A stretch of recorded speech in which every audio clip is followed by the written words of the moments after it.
অমানবিকতার আর এক নিদর্শন দেখা গেল শিলিগুড়ি মহকুমায়।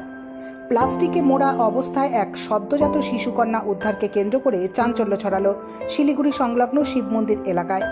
বৃহস্পতিবার সকালে একটি পরিত্যক্ত জমির মধ্যে থেকে প্লাস্টিকের ভেতরে ওই সদ্যজাত শিশু কন্যা সন্তানটিকে নড়াচড়া করতে দেখে স্থানীয়রা। বিষয়টি চাউর হতেই শোরগোল পড়ে যায়।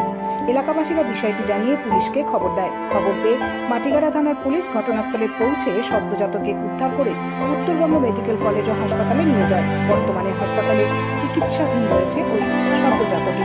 তবে এই ঘটনায় নিন্দার ঝড় উঠেছে সর্বত্র। কে বা কারা এই অমানবিক কাজ করেছে তার তদন্তে পুলিশ।